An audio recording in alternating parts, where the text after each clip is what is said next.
Assalamu alaikum students. Today we are going to study the plains of Pakistan. Now first of all, what is the definition of a plain area? It is the large flat area of land with vegetation. Now vegetation can vary, it can be more or less according to the climate and the soil it has. Plain areas of Pakistan are divided into four categories: Indus plains, Piedmont plains, Deltic plains, and rolling sand plains. Now, first of all, we are going to focus on Indus plains. Indus plains are divided into two further topographical categories: Upper Indus plain and the Lower Indus plain.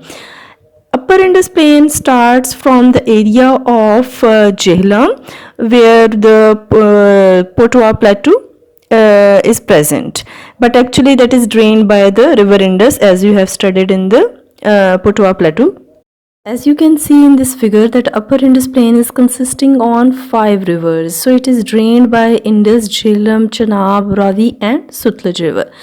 And these all rivers used to meet at the point of Panjnath. And afterwards, after Panjnath, all these rivers join Indus at the point of Mithankot. So till Mithankot, from Jhelum till Mithankot, it is the area of Upper Indus plain. Now look at the physical features of Upper Indus plain. Upper Indus plain is consisting on oxbow lakes and meanders. What are oxbow lakes and meanders? When the river is flowing in the plain areas, it used to erode and deposit the soil. So the zigzag shape of the river forms, which is known as meander. And oxbow lake is when the curved lake formed from a horseshoe bend in a river, right? The bend of a meander, that is a bend that used to cut from the other part of the river due to the strong flow of water in the flooding season. So the remaining curve is known as the oxbow lake. As you know that the Upper Indus plain is drained by the 5 rivers. So these 5 rivers used to form some features. At the edge of every river there is a levee. Levee is present in this figure. You can see that at the bank of the river, the silt is deposited by the river, that is known as levee. Then active floodplain. Here on the figure it is shown with the alphabet A. Active floodplain is a narrow strip of land that every year used to get the flood water. And the next to the active floodplain is the old floodplain. That is the land which only gets the river water during the heavy monsoon spells. But you can see at the left side of B, meanders. Meanders used to found at the left side. Till that zigzag river used to be found there. Then on the right side of the B is cover flood plain. Cover flood plain means that this whole area used to get the flood water. Then C is the alphabet that is showing the feature scarp. Scarp is the steep slope at the edge of a bar. Bar is shown here with the alphabet D. Now remember that the scarp is found at the edge of a bar. Bar is the highest point that is between the two rivers. Same type of features are formed by the other river on the other side. Like if we are talking about the Sutlej and the Ravi, both features are forming the same features. So the center point of these two rivers would be given the name of bar, right? Okay, between the two rivers, the area is given the name of Doab, right? The area that is between two rivers is given the name of Doab, and the center highest point between Doab is given the name of Bar. Now you have to learn the name of these Doabs and Bars thoroughly.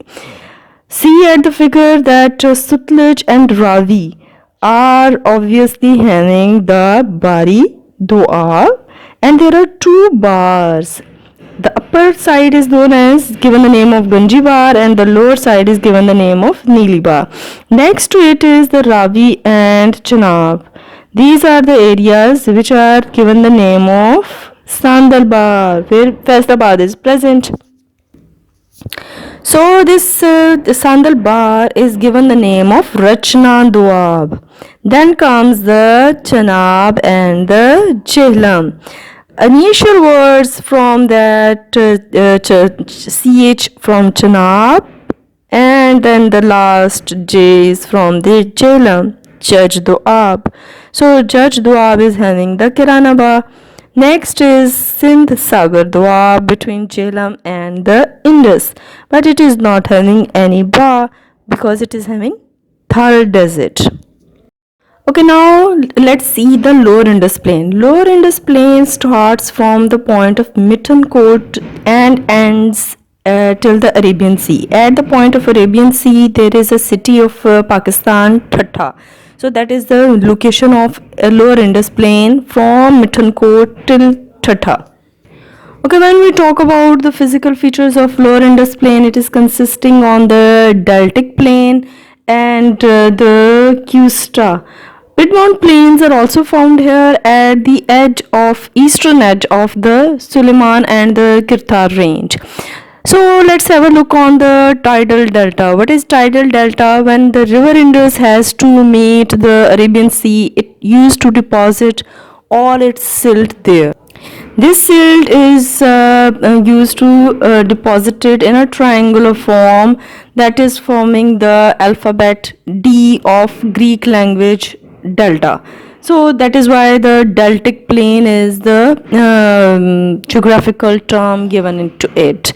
When we see that at the eastern edge of the lower Indus plain near to the city of Hyderabad, there are limestone ridges which are gentle at one side and having the steep slope on the other side. This is known as Qusta. This is also found in lower Indus plain.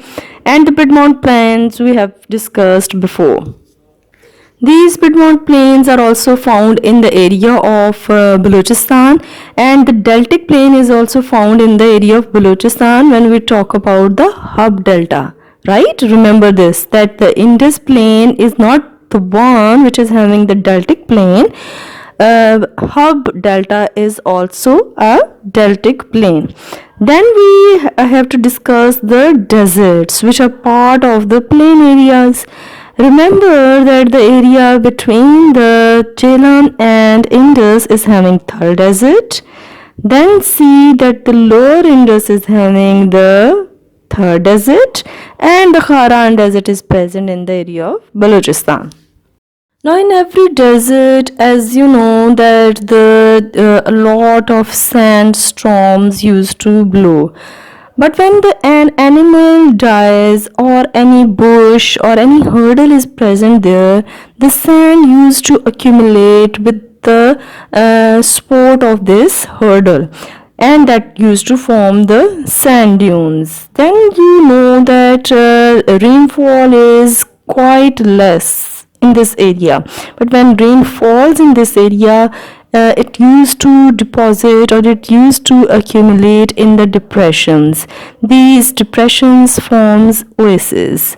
The water area that the water that can be given to the crops cultivation.